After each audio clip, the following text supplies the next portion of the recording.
Hi guys, I'm Ahana and welcome back to my YouTube channel. In today's video, I'm going to be talking about the top 5 misconceptions about startups and entrepreneurship. If you're considering a career in a startup, then it's worth watching this video all the way to the end, as I think you may be surprised. Alright, so without further ado, let's get into it. Number 1, a good idea is all it takes. No, it just ends there. Whilst of course a good idea will always help, I'd actually go as far as to say that the execution and the timing are far more important. Let's talk about timing first, because that's less within your control. And let's take the example of Airbnb, arguably one of the most successful companies to come out of Y Combinator. In the early days, people weren't sure about renting out your sofa or your spare room to a complete stranger. And understandably so, it just wasn't really a thing back then. But then the recession hit, and this meant that both the homeowners were willing to let a stranger live in their house for a short period of time for the extra money, and this meant that people looking to visit other places were willing to spend their time in a stranger's house if it meant spending a bit less than they would have to in a hotel. If this wasn't the environment that Airbnb started in, it would have been a lot harder for them to reach where they are today. The wider economic landscape at the time is really what helped them in their early days, and now look at where they are. The same goes for YouTube. Previously, other companies had tried video-only online content, but the issue was that at the time in the early 2000s, not enough people had broadband access. And in fact, the companies that were trying this, they ended up shutting down in around 2003, just because nobody was really using their platform. Then, 2 years later, once broadband penetration hit above 50% in the US, YouTube was born, and this time the idea worked. But it wasn't necessarily because YouTube was inherently better than the companies that had tried a couple of years before. It was the broader circumstances and the timing that helped them achieve what they have today. So that might be a little depressing, because by that logic, you have no control over the timing. If you're born at the wrong time or start your idea at the wrong time, you might feel like it's harder to succeed. And indeed, it might be. But I think the most important thing for any company is the execution. And by that, I mean what the team behind the company is able to achieve. Even if you've got a great idea and timing both on your side, it still by no means guarantees success of the company, as it really comes down to what the founders themselves are able to achieve. And this is why so many early stage investors are so laser focused on the team behind a company, because they are the key determining factors as to whether the company will be successful or not, especially in the early days. In fact, nowadays I actually get founders reaching out to me on LinkedIn or through my YouTube comments, and they're sharing their idea and they're asking me to share my thoughts on it. But honestly, because there is so much beyond just an idea that contributes to startup success, and the fact that some seemingly terrible ideas have been wildly successful, and vice versa, some ideas that make complete sense just haven't transitioned that success to reality, goes to show that there are so many other factors at play beyond just having a good idea, that it's really hard to know how good an idea is just based off of hearing the concept. It's super important to know more about the team and the market in which they're operating, as in my opinion, all of these factors actually play a larger part in terms of a company's success. On to the second one, you'll get rich quick. The short answer is no, you won't. If you want to get rich quick, which by the way, there's nothing wrong with wanting, get good grades at school, go to a top university, do lots of internships, and start your career in banking. I've made a video on how to do that. Startups, on the other hand, are a very long process, and especially in the beginning, are not glamorous at all. Every penny the company has needs to go towards making the company a success. And if you pay yourself a crazy salary at the beginning from your company's money, then the company may never become a success because you haven't invested enough in it. And then you don't reap any sort of financial reward from choosing the startup route. But with startups, there are no glitzy offices or fancy company dinners or delivery allowances. You're probably paying yourself a very small salary, just enough to get by, and otherwise, every other penny of what you have will be going towards the company. A lot of people seem to have these ideas of tech billionaires in their heads, and that every startup founder will somehow be leading a life like that. Just to emphasize, very, very few entrepreneurs reach that kind of wealth or success. And whilst many entrepreneurs do indeed become wealthy, and to an extent that it does indeed change their life, that's certainly not the majority, and it takes a long time to get there. It's very rare that that happens in a short amount of time. Number 3. You need a business degree to launch a startup. I've said it before and I'll say it again.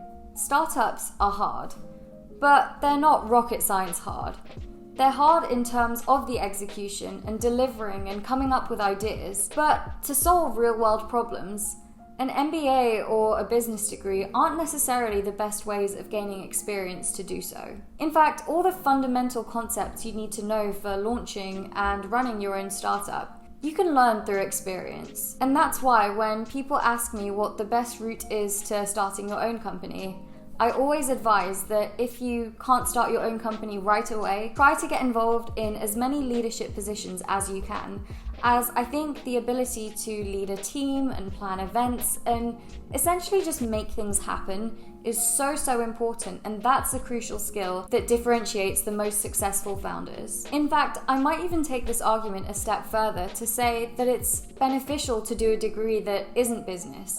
Because if you do another degree, so for example, I did physics, you learn certain hard skills that are easier to learn in an academic setting, such as how to code. The fact that on my physics degree I learned how to code was probably the most valuable thing I gained from it that now translates to my career as an entrepreneur. But honestly, there's not much else that I use from my degree in my startup today. And of course, I acknowledge I did a physics degree, which is not the most hands-on. And whilst it did teach me skills like resilience and problem solving, I actually accredit my ability in those areas much more to the extracurricular activities I did. And for that, university is a great experience, especially a place like Imperial, where there are so many societies and you can get involved in a load of different activities. I do also want to say that I'm not saying that MBAs or business degrees are useless. They can certainly open doors, and especially having done banking, I know that MBAs can help open doors there, and I have friends that want to go into consulting, and an MBA can provide great entry points for that type of a career. But specifically for launching a startup, I don't know how much more value it adds than just doing a different degree in a subject that you're passionate about, or actually just starting your own company and gaining the experience firsthand. Number 4, startup life is so much better than a 9-to-5 job. I'd actually say that for most people, startup life is a lot worse than a 9-to-5 job. Nothing concerns me more than when someone says that the 9-to-5 is too much, so they're planning on quitting and just launching a startup because it's easier. In my humble opinion, if you're planning on launching a startup because the 9-to-5 is too much for you, I would seriously think long and hard about that decision, because you work a lot more in a startup than you do in a 9-to-5 job. And it's not just the hours, it's the level of responsibility you have to take. And I get that that's part of the reason people want to work in startups, that you have that responsibility and autonomy. And whilst it has its benefits, it's also got its negative aspects to it. Keep in mind now that you are responsible for every single decision. Everything that happens is on your head. And of course, that's the victories. That's also the losses and the shortcomings of the company. It's a pretty all-consuming job, as it's entirely your responsibility.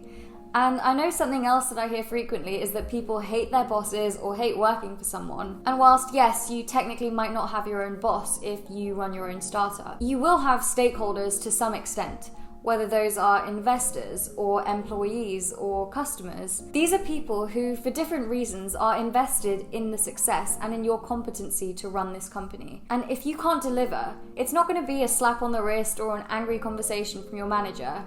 That could be the end of your company. And it's also worth saying that with a manager, they take care of a lot of things for you, and it's just your job to deliver on what they're asking. When you are also your own boss, it's up to you to set your own goals, it's up to you to hold yourself accountable if you don't achieve them, and it's up to you to really think about how you're doing and how you can grow and move things forwards, because you don't have that kind of mentorship or feedback or person keeping you accountable like you would in a regular job. You also have to work in a much wider range of areas, which for me personally is a benefit. But there are a lot of jobs that people consider boring. Some people just don't like doing the taxes and accounting and legal, or the hiring, the HR, or the product and design, or running the social media pages and marketing. Or maybe you don't like coding and you don't want to be involved in the technical stuff, but you have to. Because of the nature of the job and the amount of facets there are to running a company,